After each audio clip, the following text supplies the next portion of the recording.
DraftKings Sportsbook, an official sports betting partner of the NFL playoffs, is bringing you an offer that'll help make the playoffs electrifying. New customers can bet $5 on any game and get $200 instantly in bonus bets. The Cowboys are 7-point favorites against the Packers this weekend, and I'm excited to see how they manage to mess it up. Download the DraftKings Sportsbook app now and use code Jenkins. New customers can bet just $5 to get $200 instantly in bonus bets. Only on DraftKings Sportsbook with code Jenkins. The crown is yours. Welcome to Jenkins and Jonez on the Volume Podcast Network. It is Thursday, January 18th. And we have got NFL games to talk to you about. We have got the treatment of Jerry Krause's widow to talk about. We've got airport hoops to talk about. And we're going to talk a little bit about the new trailer just dropped for the Vince Staples show. Very excited for all of that. As always, Jenkins and Jonez, hosted by Dragonfly Jones, a.k.a. Tyler. Hey, everybody. Have a good. LeJethro Jenkins, a.k.a. John. What's that, Bubbas? I'm Gardy B, a.k.a. Mike. Mother. Bye. Yo, way to let it rip there, buddy. Produced as always by the lovely and talented Jackson Saffon. What's All right. We need you to go subscribe, youtube.com/@JenkinsandJones. We will be posting a couple times a week. We will be posting YouTube exclusive content. We've got a mailbag up with a couple funny questions. And what we're going to record after this, we're going to start a new YouTube exclusive series that's like behind the scenes of Dragonfly Jones, talking about some of the super fucking surreal moments that Tyler has had as I genuinely, and I don't say this just because he's a friend of mine, I think one of the most unique figures in sports of just a dude with a phone he got for 99 cents out of a gumball machine, angering Hall of Fame caliber athletes, ending up on TV and all over newspapers and everything else. I'm really looking forward to that series. So it's going to be behind the scenes of Tyler, and for the one that's already up, John and Tyler both give just scorching hot food takes. So you're going to need to go and take a look. YouTube.com/@Jenkins. It was really fun pitching Tyler the segment, and the three of us have discussed this off air, but I feel like I have a human real life friendship with Tyler, but I am still just a huge groupie of the Dragonfly Jones Twitter account, which I sort of view as distinct from Tyler so that it's not weird in the friendship dynamic. You know what I mean? But it was weird pitching to him like, we got to go behind the scenes of you. You know what I mean? I'm excited. I'm glad you say yes to it because I think there's a lot of people out there who like, we always get in the mailbag just like mechanical questions about like, what kind of phone does Tyler really have? Where does what's the Wi-Fi like at Tyler's house? Yeah, maybe before we get to the NFL, we should open up with John has brought the theory that Tyler is actually an extraterrestrial to the recording. I know Tyler wants to hear more. I need to hear this. I don't know if you're an extraterrestrial, but things happen with you that don't happen with anybody else. You know what I mean? And so I just have some questions. Like packages don't make it to your house. If they do, it takes 6 weeks. You know what I mean? Bro, that hasn't happened in years since Trump tried to destroy the fucking post office, dog. When's the last time that happened? And I got it. I got it. Mike sent you a book. Yeah, but I got it. It was Amazon. Me and wifey order so much shit from Amazon that it takes me like a week to open the shit sometimes. No, but I have sent you like 3 books, and I think just the most recent one got No, there. I got the one. You sent me the one Homie from Virginia wrote of like Black Pavement or something like that. Yeah, There's a lot of energy coming from your side. That's somebody trying to defend if they're a human or not right now. I just want y'all to have the facts right, It's leading a particular way. It's leading a particular way. That's all I'm saying. I'm not saying you are extraterrestrial. I just have questions. I need to think. He's also wearing a hat from your dreams from last night, correct? Bro, I had a dream last night that I wanted a Florida Marlins hat. That joint with the green underbrim. And I was looking for it. And you pop up with it? Bro, I don't know, man. We're just hat brothers. Like, I got the Fear of God fitted you got. Like, I got a nerd fitted that you got. I got the white Carhartt Scully that you got. Yeah. We're just hat brothers, dude. We're hat brothers. We are, man. But there's something else, man. The group chat doesn't work because of your phone. I tried to even text Tyler at just the me and Mike joint. You know, it's me, you, and Mike joint, and it didn't go through too. And I'm like, I don't know, bro. Tyler, look. I love you either way. You can be extraterrestrial. You're still a handsome motherfucking extraterrestrial. I love the shit out you, bro. You know what I mean? I kissed you on your cheek 10 times. I got extraterrestrial juice on my motherfucking mouth. I don't give a fuck that you are. You feel what I'm saying? But I'm just saying, you might be. Your cover might be. I don't know. You got to tighten up, my brother. You know what I'm saying? Your cover might be blown, nigga. I'm just saying, dog. An alien with a podcast. First a dog with a blog, now an alien with a podcast. What are they thinking of that? Hey man, I'm just saying. He really wanted to study humanity, so he got on Twitter and podcasts. You know, the most representative human creations. Hey, if you want somebody not to think you were regular as fuck, you start a podcast, bro. You know what I'm saying? If I were an alien who pulled off being a human this well, do you know how rich I would be? Do you know how I would be on the GOP's payroll? Do you know all the money I would have made from Ron DeSantis if that was the case? Like, well, actually, hold on. You're kind of pushing me towards John. You would have had like a work from home gig that you were comfortable with that paid you very, very well, and you would have a podcast that's enjoyable for you that pays you. You know what I mean? I'm telling you, the podcast is a way to pretend like you're human for real, bro. That's to really lean in. Bro, the next step, you're going to be out here with a motherfucking tripod recording yourself in fucking Target, nigga. That's the only more human thing to do. I draw the line. No, I'm just saying, that's the only more human thing to do, and Tyler's too much of a real nigga, alien, to do that shit. You know what I'm saying? All right. I'm just a throwback, bro. Like, I am a fucking pre-social media motherfucker. Like, I know I tweet a million times. Like I've always said, people think that I'm a social media ass internet motherfucker. No, I'm a Twitter motherfucker. That's it. I will never do any other social media besides Twitter, dog. Like, that's why we're TikTok, starting the behind the Instagram. scenes. Yeah. People don't understand that, and I don't think I could really think of anyone else that has an anonymous Twitter account that has the reach of yours that actively is like, I'm not going to be on anything else. I'm not trying to be famous. I just enjoy making fun of people on my phone. Dog, I told you, MySpace and Twitter, that's all I had. Only reason I joined Twitter was because Wale was like, yo, I'm dropping mixtape, my next mixtape Back to the Feature on Twitter. I was like, oh, let me sign up for the Wale mixtape. And here I am 15 fucking years later. Wale was a time, wasn't he? Wale was that nigga, dog. Wale was that nigga. I still fuck with him. Mixtape about nothing? I played that a trillion fucking times. Held me down summer 08. Crazy. All right. And also, I want to fight the bougie joint. I'm not a bougie eater. You're not bro. fighting that. No, bro. My that. favorite barbecue spot is in the back of a truck, nigga. You feel me? Like I eat barbecue off the back of a truck. That's my favorite barbecue spot, G. What do you mean? Bro, well, there's no way you can be bougie about barbecue anyway. You know what I'm saying? There are no bougie barbecue spots. I mean, in L.A., you definitely There's could. bougie barbecue spots in L.A. Oh, my God. Yes. Not There's that bougie John, everything. It's fucking John L.A. like. Not that John would like. That's just that's like what you're willing to do because of the quality of food, I feel like. My favorite burger spot is called Country Girl Pie House, where like they wrap the fucking burger in saran wrap. They put pepper on the burger in front of you. Okay, first of all, it's in L.A., correct? Huh? You said no. That's in St. Louis. No, okay. Yeah. Any food you like in L.A. is automatically bougie because it's in L.A. It costs $20 more than it should. So I'm not a like dude. So like that's. And then when y'all you see me when you move to Long Beach, act like y'all didn't give me the when you move to Long Ubuntu. Beach, you won't be bougie anymore. Okay, Until then, you but bougie as John fuck. is so But y'all act like listen. What's crazy? This was crazy.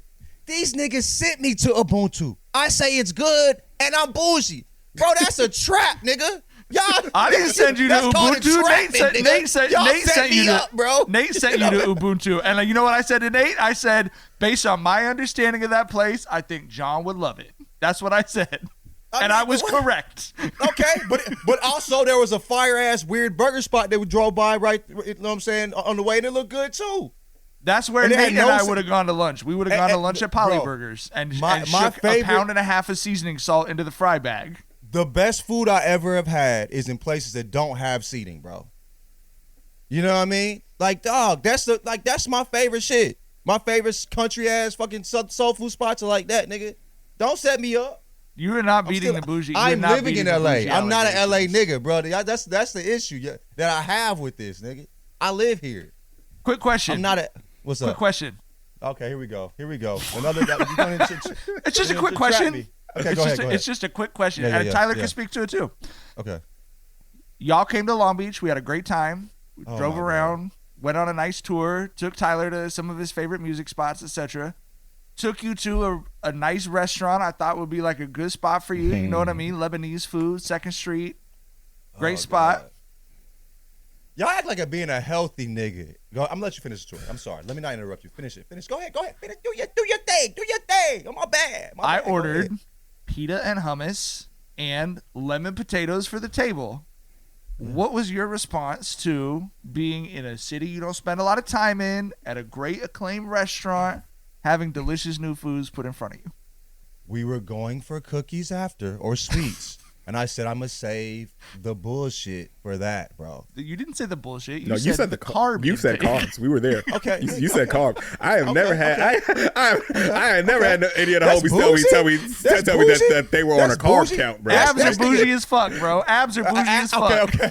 Well, I'll be a bougie nigga. If that Abs are bougie is really funny. Is that That's not hilarious, correct? I'll be a bougie nigga. And my abs are fucked up right now because of this last, but I'm lining. Tyler, our cut season now. John's abs not bougie as fuck? Abs absolutely are bougie, bro. Nigga, man. Like, Over 40, dog?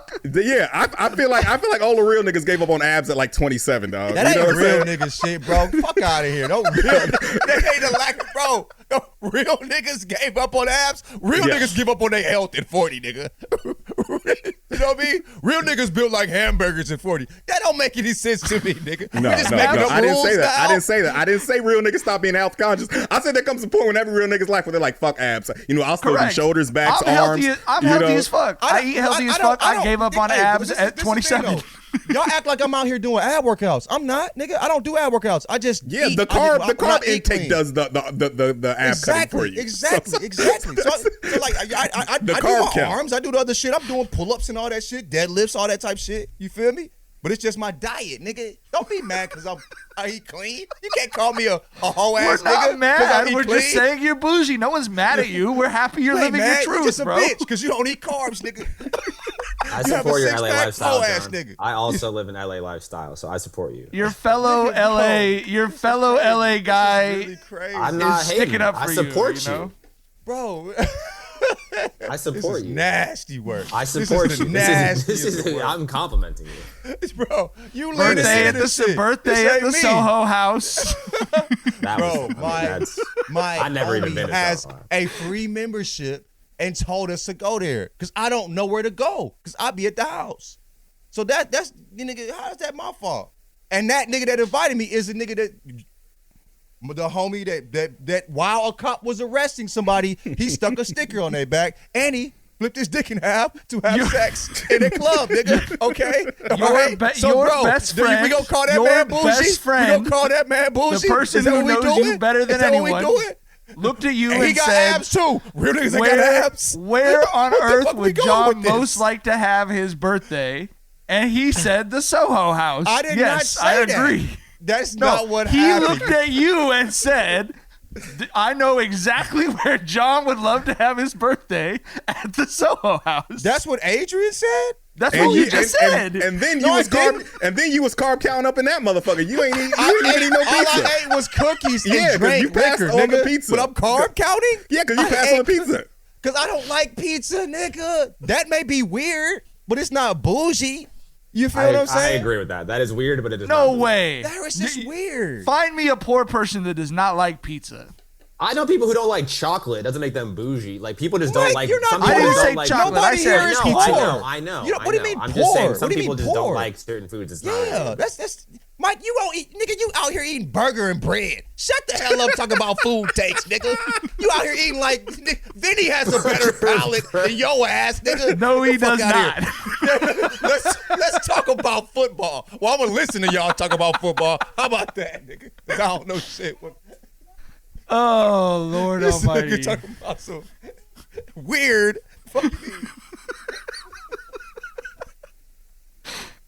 Oh, that was 15 minutes. All right. Let's start the show. I can't believe you try to fight the bougie allegations. All right. Nah, man, y'all hating. I had to clean that up, bro. Okay, last Bougie comment. allegations for a country ass food, nigga. Come on.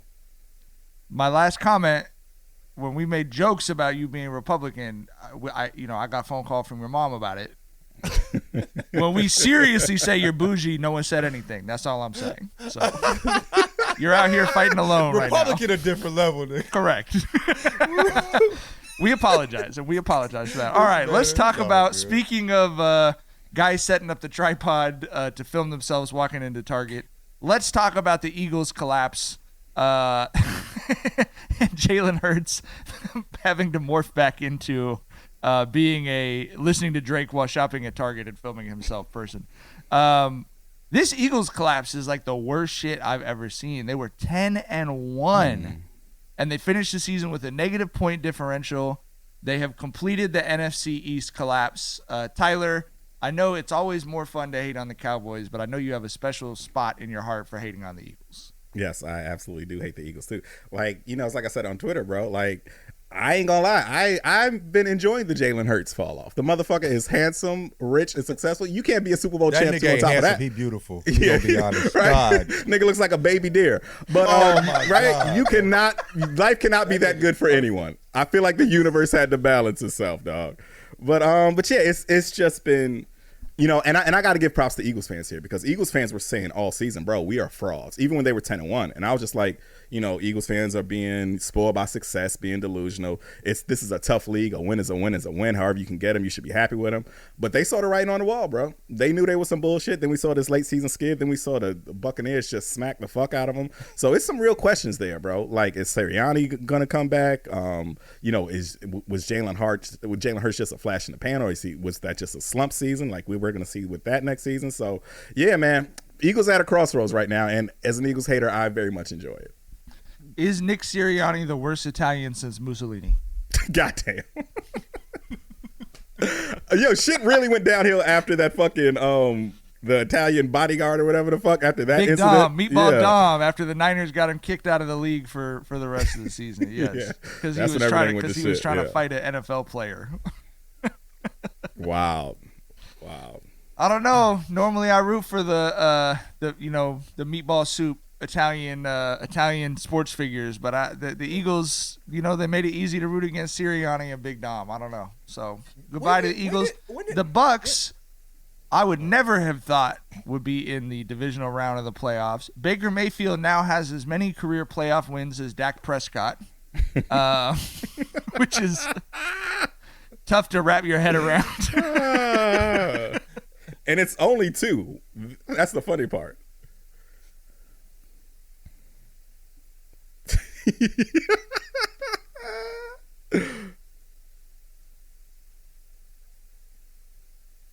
They are a funny ass franchise. I also saw the Cowboys have 1 win or 2 playoff wins since they built Jerry's World, and the Packers have won 3 playoff games there. God damn. That's their house, bro. Lambeau South. Yeah, that's crazy. When did everybody start hating the Eagles? Because I felt like when I was in college, they were like a popular team. You know what I mean? Like Mike people Vick. fucked with. Yeah, they were popular because of Mike Vick and Deshaun Jackson. This was before Mike Vick. This was with when T.O. was McNabb. McNabb and T.O. were a cool duo. Yeah, sure. But it seems like now everybody hates the Philadelphia Eagles except for people from Philly. You know what I mean? When did it seem like it was cool to hate the fucking Eagles?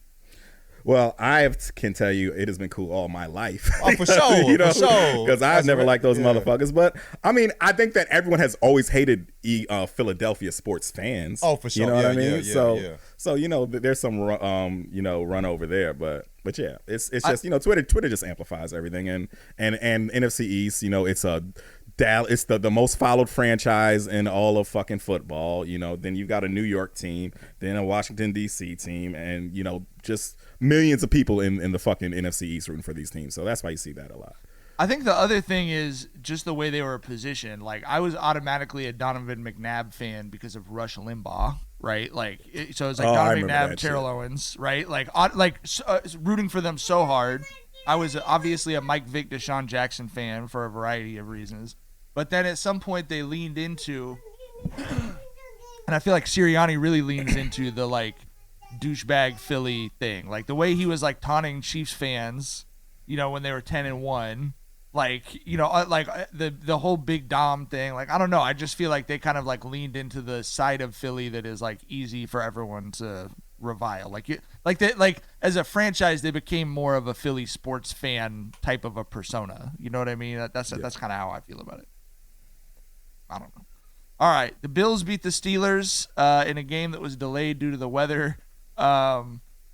Isn't this some shit? They paid the fans on Saturday night $20 an hour to come out and shovel snow, but they really only had them shovel snow off the field. And so the fans who came for the game on Monday, it looked like, it looked like a Star Wars movie on the ice planet or something. It was like you had dads leading their 5 kids. Right. Shit looked like the new God of War video game, dog. Like, motherfuckers, they were trekking to their seats, like some Oregon Trail shit, dog. Yeah, you had to pack down to get to Section C. You know what I mean? Like, it shit was crazy. The Bills ended up beating the Steelers. I believe that that was the only pick I got correct. I went 1-5 on Wild Card Weekend. So this is premium NFL shit you're getting on Jenkins and Jonez. The Bills did beat the Steelers. Afterwards, Mike Tomlin, who I think deserves a lot of credit for getting that team for staying above 500. I think some of the players correctly said they probably win 4 or 5 games without him in some of these seasons, but he's not won a playoff game in 6 or 7 years. Steelers fans are all over social media wanting Tomlin gone, which is difficult for me to wrap my head around. But it's the NFL thing. Like, you're a successful franchise. You don't win a playoff game for 6 or 7 years. People want to change. When asked by a reporter started to ask about whether he would be back or not, Mike Tomlin just immediately turned and walked out of the press conference.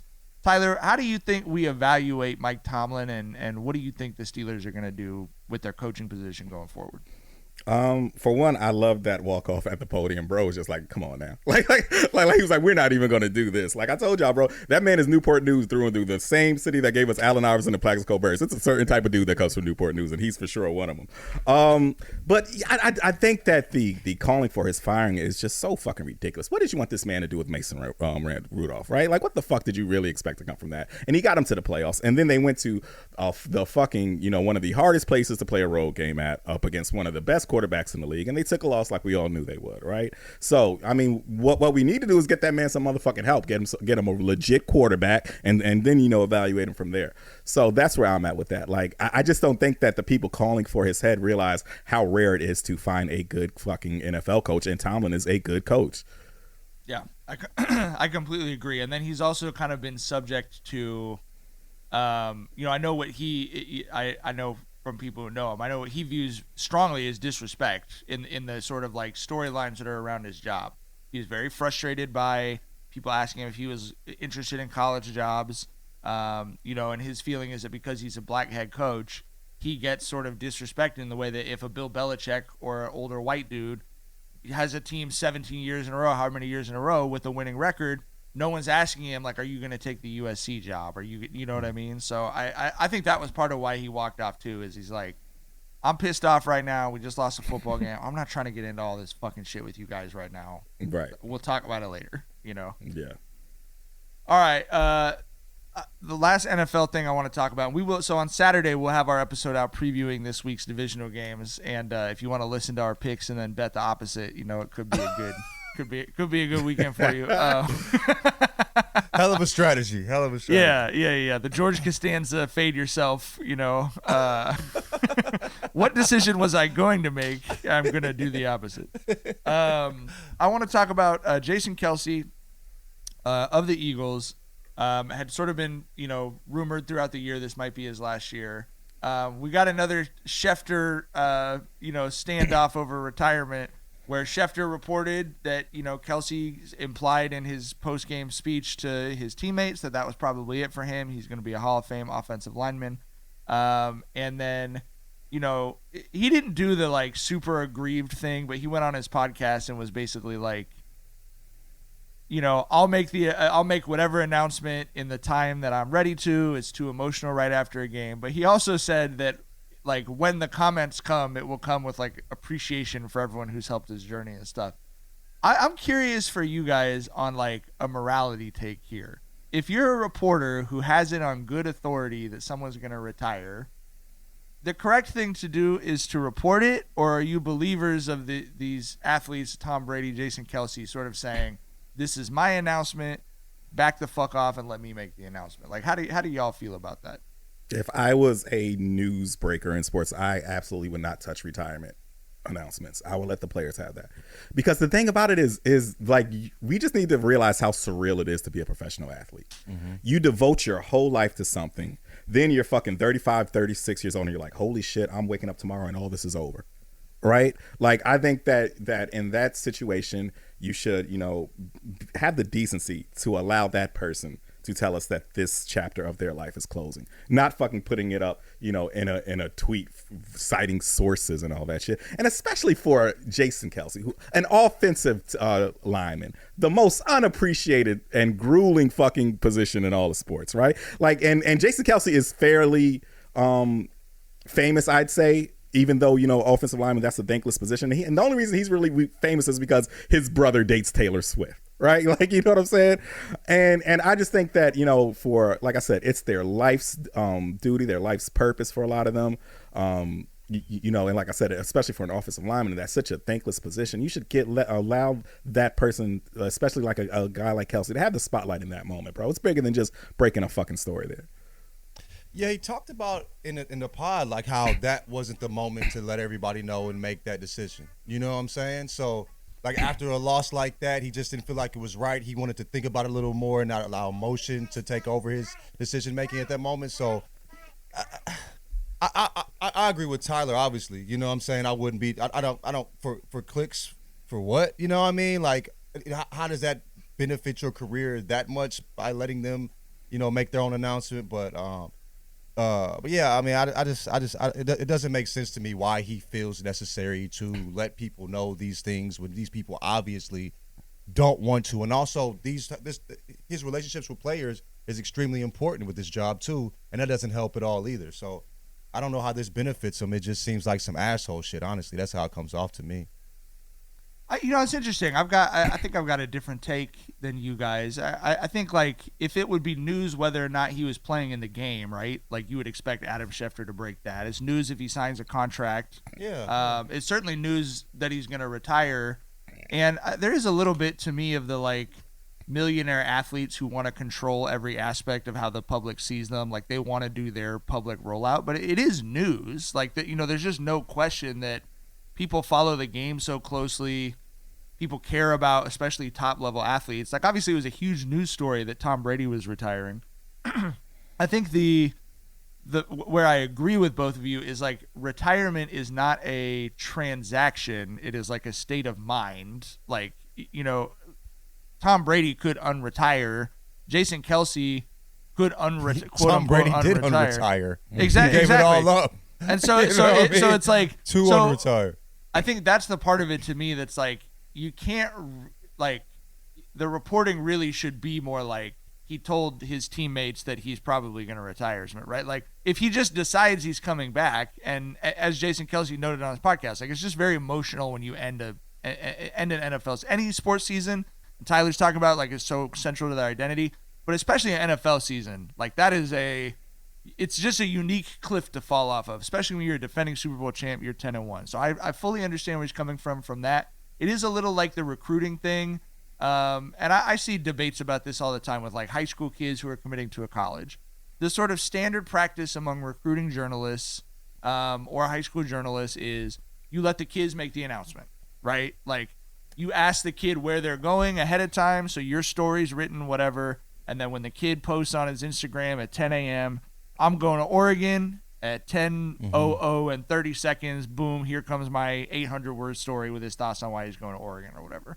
And I do think there's sort of like a respect for that, but it is also because when kids commit, they're not signing anything. So if a kid if you break a story that a kid's going to Oregon and he didn't want you to break it, he could just decide he's going to USC now, which is like, it's the same thing as retirement. It's like it is really the person's state of mind that is the story. And they could change that at any point until you've signed an LOI or your retirement papers or whatever. Bro, So I don't know. I low key have a theory that KD switched up from the Knicks to the Nets because Strauss broke that shit during that season when he was still with Golden State. So I definitely agree with you there. But I also feel like we owe Tom Brady an apology, man. Like, we thought he was a madman because this man was willing to reroute his entire life, break a promise to his wife just to prove Shefty wrong about his retirement. And we thought he was ridiculous for that. But I feel like I see the vision now. I feel like, bro, he was like, this is a battle that I have to fight that I can't let Schefter win. And I feel like that was a very valiant thing for him to do. He still lost his family, bro. But I don't see the vision. But I'm sorry, I'll be honest with you. I I respect the dedication to fighting off the Adam Schefters of the world, but here's the thing. Here's the thing. You know, not the risk of losing your family. No, bro. here's the thing. I don't think it was worth it. But I see why Brady didn't back down on that. You know what I mean? The thing with me with these announcements, like you said, you just drop a tweet. This dude is extremely emotional about this decision. You know what I mean? And you just rush to drop a tweet saying that. It just ignores the humanity of it, and it's not wrong. You know, in the sense that, like, he's breaking the rules of, you know, journalism or whatever. But it's just weird to me that a man is obviously, you know, he's dedicated his life, you know what I'm saying, to this sport. And you're treating it as if, like, you know, and he's about to leave it. And, you know, like, what happens after this? Is he going to do it? Is he not? And you're just treating it as if it's just a tweet. It's just like, it's very very robotic way of dealing with such an emotional decision from somebody. So that's why I just think it's weird, and I don't know how it truly benefits him. Like you said, like, nobody's waiting for, you know, his retirement. You know, like, I mean, unless you're like a Philadelphia degenerate, you know, there's fan. A lot of Eagles fans who are very sad about him retiring. Yeah. You know what I'm saying? Yeah. But outside of that, it's not like he's gonna get like I don't really see the real long-term benefit of just doing some asshole shit like that. All right, speaking of doing some asshole shit. Where is this going? The Chicago Bulls. I always love when we get John's inner monologue on a segue. That's good. Where is this one going? I'm interested. You have my attention. The Chicago Bulls, started a Ring of Honor. Obviously, honored all the people you would expect: Michael Jordan, Phil Jackson, Jerry Krause. GM of the greatest dynasty perhaps we've seen in modern sports. But Jerry Krause, disliked famously by Chicago fans for reasons both very understandable and stupid, in my opinion. But certainly The Last Dance, we got a chance to hear Michael Jordan's side of the story very clearly. That's a big stamp. Damn, you know what I mean? It's hard to beat those MJ allegations. No doubt. Everybody's watching something during the fucking pandy.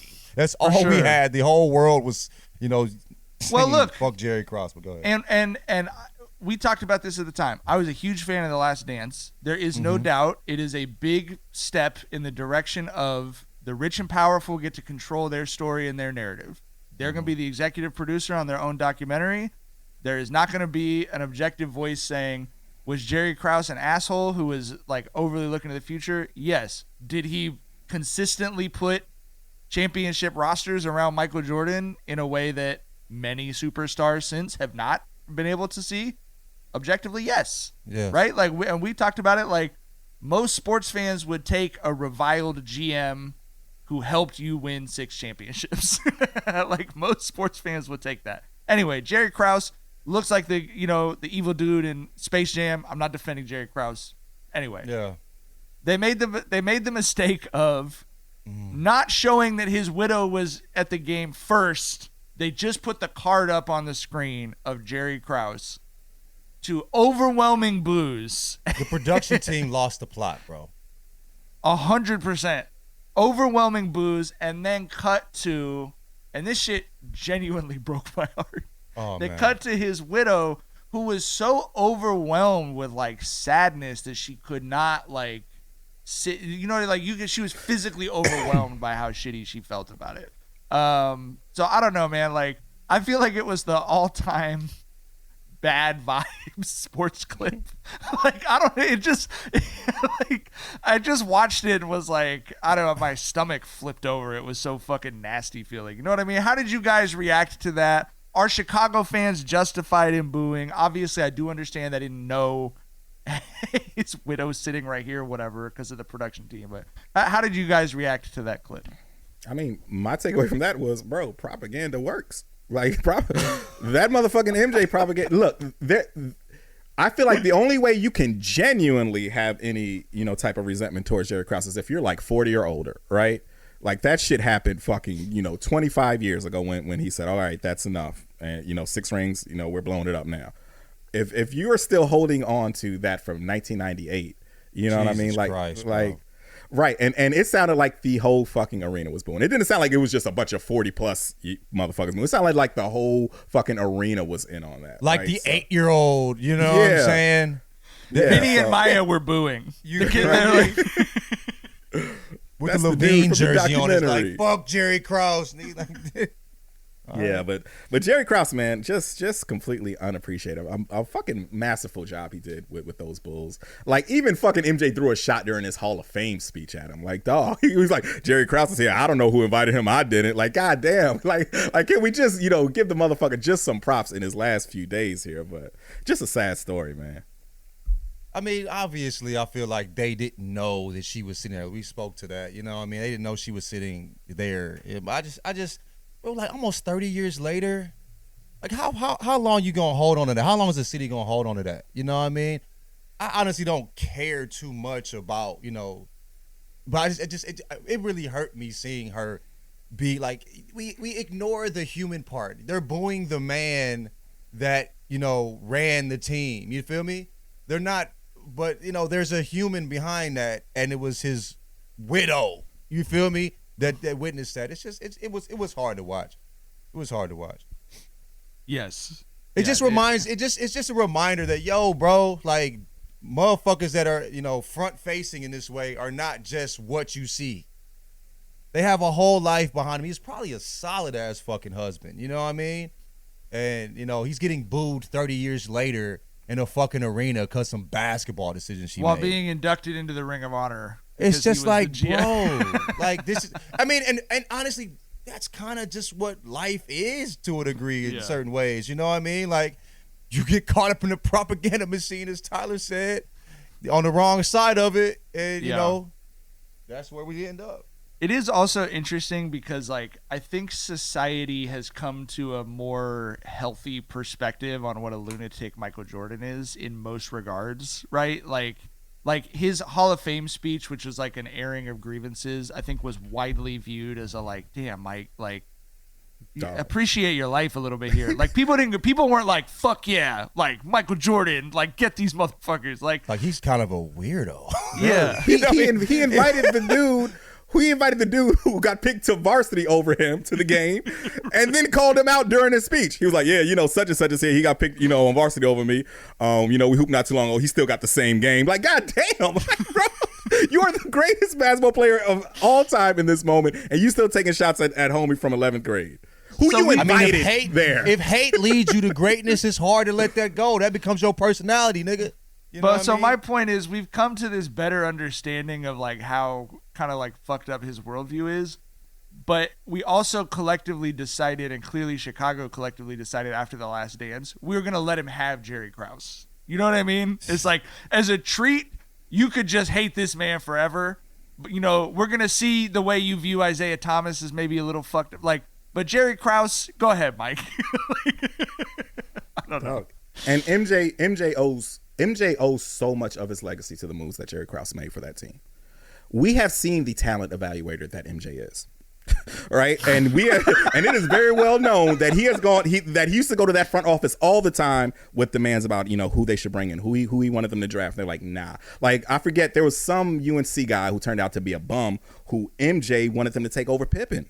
Like, bro, if Krause in that front office fucking fold to you there, you're not winning 6. You're not going down as the fucking GOAT. If he doesn't fuck over Pippen for them years, where are you at? How many chips do you win? You know what I'm saying? Like, it's just crazy. All right, let's talk about our favorite city of Indianapolis. Is starting to win John over. Thousands of hate tweets and comments. All it took was a hoop court. All it took was a very delicious looking basketball court in an airport. But go ahead. To celebrate their hosting of the All-Star game this year, they have built a basketball court in the Indianapolis airport, and John's a fan. Hey, man, I saw that. I'm like, hey, I might have to eat all them words. I might have to go on my apology tour, nigga. That is fire. If they let us run fives or like a little game of horse, I'll take a little game of horse. You know what I'm saying? Because my knee ain't going to let me run fives like that. Play a little game of horse while waiting. Bro, that shit was fire as hell. You know what I mean? I ain't mad at that. Let me, hey, bro, a dude hit me up like, yeah, we going to show you around the city, bro. Yeah, you take me to a fire pork sandwich spot. It might be where it's at, bro. I don't know, man. That sent me a different direction, bro. You can't lie. That's fire, bro. Yeah, It is fire. it's You want to lose to me and horse in front of the whole Indianapolis airport? Let's do it, bro. In an airport? In an airport? I would love that. That would be great. If we go, we pull up. You feel me? Please, let's do it there. Were people shooting around? Are they letting people shoot around? It'd be pandemonium probably if they did. But but who's fine with a basketball, right? I'm sure if you out there with a basketball, I don't think anyone's gonna really fuck with you. I don't think. Okay, let's. If you can walk on the court, why can't you shoot on the basket? I'm gonna pull up with a Wilson solution. That's my favorite. You know what I'm saying? It's my favorite basketball. I'm gonna bring my evolution, and we're gonna. You fuck with evolutions? That's just what everybody uses these days. I know, but they they've gotten better old. over the years. He called they you were old. Nasty He did it so day. smooth you didn't even hear it. He just called you old. No, evolutions have gotten John doesn't better. hoop They've gotten anymore. better, but they were hard back in the day, bro. I hated they're shooting, nice bro. now. They're nice. Yeah, now. yeah. I think that's what I everyone beat uses old boy in. nowadays. I think that's I think we were using evolution when I beat old boy, so we can do that. You know what I mean? If they built a court and they don't let you play basketball on it, it lowers my opinion of Indianapolis. Yeah. Like, I like, what would the point of that be? Just I'm sorry. I thought this was a basketball state. Dangling in front of you, like this. That's cold if we can't shoot. Obviously, Twitter had a field day with it. I enjoyed the commentary because this is a good point. We've all been at a pickup basketball game that we would not want TSA to witness. You know what I mean? Bro, I say all the time if a nigga got a crazy jump, Jimmy, I'll be like, he got a gun on him. D-up. He got a fucking gun on that nigga. Got a chopper, nigga. Like that's what I be saying. Like, you know what I'm saying? That's just basketball talk. You know what I'm saying? You feel me? You're sitting next to you're in the middle seat. You're in the middle seat between two guys who are playing full court. Talking about Chopper City, nigga. Like, you feel me? That nigga had a chop on him. You see that motherfucker? That's like that's like it's like the airport version of swatting. It's like someone hits a three in your face and you've got 15 security guards on him like 30 seconds later. All right. Before we get out of here, just before we were recording, the trailer dropped for the Vince Staples show coming February 15th on Netflix. I haven't been this excited for a TV show, and I don't even know, bro. This shit looks like it's gonna be great. Yeah, it looks incredible. Have you seen the preview? You seen the preview yet, Tyler? You saw it? Yeah. Okay. It's I know if your phone allowed you to. Well, come on now. It's got All the way from Andromeda. Go ahead. It's got like Atlanta vibes. 37, nigga. Sorry. It's got Atlanta vibes in like a good way. Like we were talking surrealism. Yeah, we were just talking like, last episode about how much we love Vince Staples and like anytime Vince Staples welcomes us into his mind, like, entertaining things happen. So very much looking forward to this. Bro, it's Vince Staples' mind and like where it goes, like with an Afro surrealist twist, seems like possibly my favorite show on the planet. You know what I'm saying? Like, it's like Vince Staples' world mixed with the feel and vibes of Atlanta. It's fucking perfection. It feels like you are the specific target audience for the show. Oh, yes. Bro, I was salivating. I ain't gonna lie to you, bro. Yeah. I tasted that fucking trailer, bro. That was fucking. I'm really excited about it for sure. We're working on it. We're gonna try and get. This is my white whale. We're gonna try and get Vince for the show. I do have several mutuals with him. He does follow me on Twitter. I'm gonna send the DM.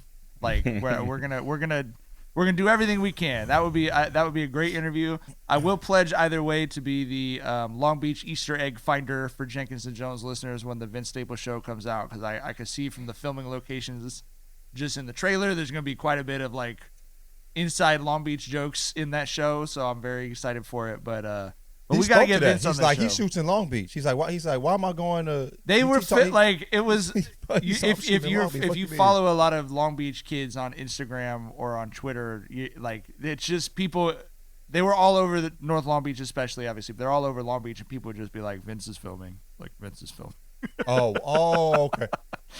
And we're used to. I mean, everything gets filmed in Long Beach because it's within the Union Halo of LA. So like you can film stuff in Long Beach, and they don't have to pay the like travel cost of if you leave that halo for all of the behind the scenes workers. So like people have commented. Obviously, a lot of people have commented this, but like Long Beach is almost every time you see Miami in a TV show is or a movie is Long Beach. Like John, we were walking around Poly, and I was telling you like American Pie and Coach Carter were filmed on opposite sides of this one building. You know what I mean? Like it's just like it's sort of weird. You're sort of the back lot for for LA. So people are used to it, but it was cool because this was like an all Long Beach production. You know what I mean? I wish Tyler was there. I wish you could feel how Polly felt inside Polly. You know what I mean? Like, I swear to God, that's fucking like it's hollow ground, bro.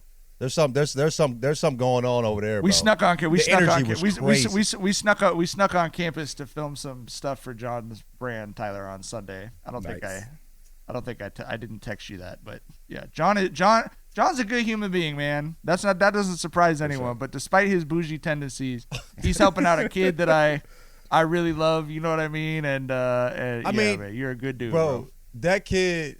I mean, you talk to him for 5 minutes, you want to bless him. Like I got another homie that said he's gonna try to get scholarship money for him. Like he's a special dude. You feel me? Yeah, for sure. All right, that's all the time we got. We will be back on Saturday with our NFL preview and probably a couple other things. Make sure you're checking out youtube.com/@JenkinsandJonez for the YouTube specific stuff, YouTube exclusive stuff. Excuse me. Good content going up there as well, and we'll see y'all soon. Bye. Bye.